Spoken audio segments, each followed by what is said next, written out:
Hey guys, it's Kim here with Fairily Fiber Fun. Thanks for joining me on part 5 of Spinning the Rainbow.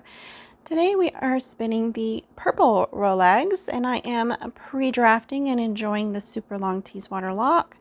It's so pretty and crazy how long these locks are. I've never worked with a long wool before getting this particular fleece, and yeesh, when they say 18 inches long, they're not kidding. Anyways, before I get too far into the video, I would like to give a very warm welcome to new viewers and welcome back to returning viewers. If you haven't already, please do hit that subscribe button and don't forget to hit the notification bell so you don't miss new videos as they come out. And if you enjoyed today's video, please give it a thumbs up and don't forget to comment in the comment section down below with your questions, comments, suggestions, all of that. I do love reading and responding to all the comments. And you guys are just awesome, and I appreciate you very, very much. So while I was welcoming everybody and doing the whole housekeeping spiel, I had taken a piece of color that I didn't like in the Rolag and redistributed it. And now I'm spinning part of that into the rest of the Rolag. And you couldn't even tell that it was redistributed. Like it acted like it was one piece. So that is a trick for if you don't like the way the colors are doing and you want to redistribute a color, you can totally do that. It's super easy and it spins up just fine. I did try something new with this spin. I decided to cross thread my sliding hook flyer. And I've cross threaded other flyers that had hooks on both sides and I had to cross by using the hooks, and that didn't do the same thing that this is doing. So what is happening here is I have a sliding hook on one arm of the flyer and nothing on the other arm. And when you cross thread on the arm, you just go around the arm that has nothing on it. Enjoy the shadow here, shadow play. I thought it was cool. Anyway, what happens is that yarn can drift back and forth because it's not on a hook, it's not stationary. It can just slide back and forth on the arm that you crossed it over. And that helps the bobbin to fill up much more evenly, which is actually far better in every single way because, first of all, you can fit more yarn on your bobbin because there's less mountains and valleys. And so the more evenly your bobbin fills up, the more yarn you can put on it. Also, when you take the yarn off your bobbin, say you are winding a center pole plying ball or you're doing a 2-ply or whatever, there's going to be less back spinning. You know, I don't use the Attention Lazy Kate, so back spinning is a big deal, and sometimes the bobbin will backspin so badly, especially with chain plying, that it'll yank on the single and the single will break. And although that's not a catastrophe, it's a pain and it's annoying. The only issue with cross-threading this particular flyer is when I got all the way to the end of the flyer, and here I'm actually doing it now, the yarn fell off the non-hook side of the flyer, and I had to, once I started coming back down the flyer, then I could recross thread, and it worked great. So it wasn't bad, it was just annoying that it fell off the end because there's nothing to stop it from falling off. So it just, as it was sliding, it just slid right off the end, and it didn't cause any problems or anything. So that's good news. This is the first time I've had a wheel with round flyer arms that didn't have any hooks on one of the arms. So this is the first time I've gotten this result with cross threading, and I love it. Cross threading also tends to even your wheel's take up. If you have a jerky take up, which my Babe production wheels were my Babe spinning wheels were very jerky on the take up, and cross threading really made that easier. It made it less jerky. So it kind of smooths things out a bit. So there's multiple benefits to cross-threading your flyer. If you've never done it, give it a try. I highly recommend it. It does make your tension lighter. So you might need to tighten your tension just a little bit if you're used to spinning on very loose tension, or shift, ease up on your death grip on the fiber, and the wheel will go ahead and take it.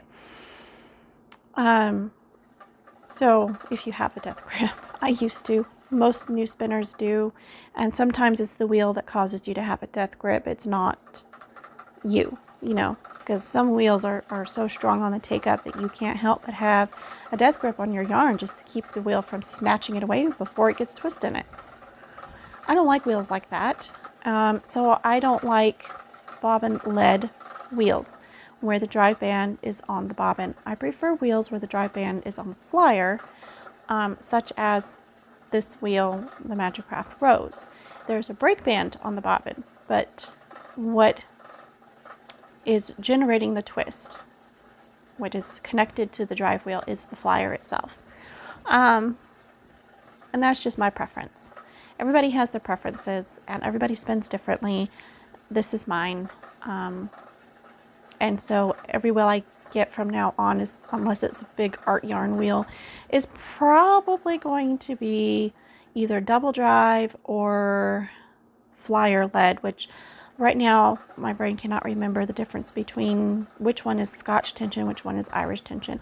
I believe it's Irish tension that I prefer, but I could be wrong because, I get these terms mixed up a lot. So bobbin lead versus flyer lead for those of you who also can't keep straight which is Scotch and which is Irish tension. But my absolute favorite is double drive. Unfortunately, my one wheel that does double drive is kind of sort of not working. That's what happens to an antique wheel. They eventually fall apart. And mine needs a lot of love. And I just don't have the skill, the know-how, or the tools to fix her up so I can keep using her, unfortunately. So Lady Elizabeth is hanging out in my daughter's bedroom, being a decorative piece because it can't be used for spinning. The bobbin still has yarn on it, but that's in a different location in my house. Eventually I will ply that yarn. I believe it is Jacob yarn. Probably should get that plied up. It's been hanging out for a couple of years by now, at least a year. Anyway, I'm so terrible at finishing projects. This one's easy. It's a short spin. It's for a video. I got it completely done so I could get photographs, That's the most important thing, is getting the photographs to put at the end, because I wanted you guys to see all the yarns. And by the way, we're done with the singles. I lost my train of thought for a second here. I've only tried to record this voiceover about a dozen times, and so I don't remember what I've already said and what I haven't, because I've already said all the things and then deleted it and then had to say it all over again and then deleted it, and you get the idea. I also rambled about dumb stuff that didn't need to be in this particular episode. It needs to be in the next episode, 29, whatever the episode number is for October, not in this particular video. So you'll hear all the ramblings later, but I'm trying to keep the rambling today content related, which is a little bit difficult since my brain wants to go off on a million different rabbit trails. Anyway, I had a problem. I have to pardon the allergy throat here. We're finally having actual fall. It's nice and cold out today, the day I'm filming the voiceover. When I filmed the video, it was a month ago, so, it was quite a bit warmer then. But we're having weather changes, and it's really nice, and I've got the windows open, and of course my throat is all sorts of gummy. Oh well, we shall live with it. We shall make the best of it. Anyways, I had something weird happen when I was winding the plying ball, and I didn't notice until I was done. I think the ball slipped up the cake winder about halfway through or most of the way through. I started off very gentle and loose so that the ball wouldn't go flying off as I was winding it, which is not fun. You know, you're in the middle of winding and all of a sudden it goes flying across the room and you're like, guess I was going too fast. So I went nice and slow and I was really careful and everything was fine, and I took it off the ball winder and I'm going, why are you bell-shaped? Why? It doesn't make sense. It didn't cause any problems once I gave up on the warping peg hack. Like when I started, I had the warping peg stuck through the center of the ball, and because of the bell shape, that wasn't working out. And it was fine. So I just experimented on different ways to hold the ball while plying, and I didn't really have any tangles because the yarn ended up sitting for a few days before I got around to plying it. Unfortunately, I was going to do it all in one day and that just didn't happen, you know. Such is life when you start a new job and everything you had planned goes right out the window. All the plans. But anyway, more on that in a future video. For today, we are talking about spinning, not about jobs. Yes, I'm trying to keep myself focused here. I have major squirrel brain, in case nobody knew that. And so, like, I can focus completely on filming, but talking wise, I'm all over the place. So, I did find eventually that turning this plying ball completely upside down and putting my hand on top of it, so you can see right there, I've got one strand coming from underneath. That's the strand from the center, and one coming from around the body of the bell. It's supposed to be a ball. It's a bell.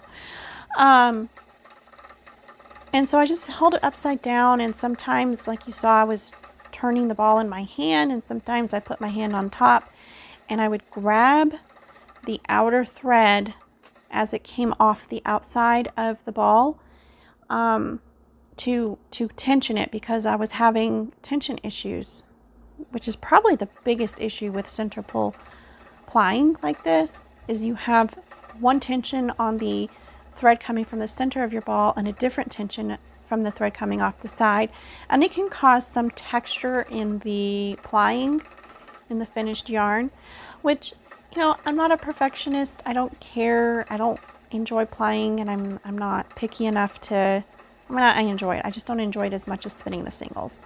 So I'm not going to sit here and nitpick every inch and be like, it has to have perfect tension all the time. It's not that serious. It's going to be gorgeous when woven, knit, crocheted, whatever you're going to do with it, it's going to be absolutely gorgeous. So texture is not a bad thing. I just got a text message and I'm like, okay, go away so I can see the video. It pops up right over the video while I'm editing. That's the problem with editing from your phone. You gotta love technology these days. If anybody was curious, I do all the filming and all the editing from my phone, and I use Power Director app for the editing. I do pay for it. I'm paying for 3 months at a time. That was the option that was given to me. I don't know if there are other options. So I get the premium, and it's not expensive. It's very affordable, and it's got all sorts of fancy things that I don't use. You can reverse footage, you can speed it up, you can slow it down. It isn't the best at that. You can stabilize, but that makes me nauseous to see the stabilized version. It kind of swishes, and yeah, I don't use that. You can adjust the background noise. There's a lot of things I wish this app did that it doesn't do, but it does 99.9% of what I want for editing. So I'm really happy with this app. Eventually I will have a nice computer, and I will use an actual camera, and I will edit with a real expensive editing program. But for now, my phone is working just fine, and I'm quite happy with the app. So yeah, mystery solved. How do I make my YouTube videos? From my Android phone. And this particular phone, the Samsung A51, it has hyper like time-lapse setting, so you can actually film in high speed, which my old phone didn't have. I'm still fairly new to the smartphone thing, ordeal, life, whatever you want to call it. So I'm still discovering all the new things all the new features that smartphones offer. And I'm really loving this. I think I had the A21 before, and it didn't have the ability to do high speed or really slow filming. I had to do all that in the editor. But it's pretty cool that my phone does that automatically. The only problem is if you film in high speed, you can't edit back, slow it down to regular speed when you're editing, or it's jerky and weird. But anyway, enough about my editor. We are reaching the end of the footage, so I'm going to show you the final pictures, and I hope you guys enjoyed today's video, and I certainly did. I hope you enjoyed the whole series, and I will see you in the next one. Thanks for your patience, and I will see you later.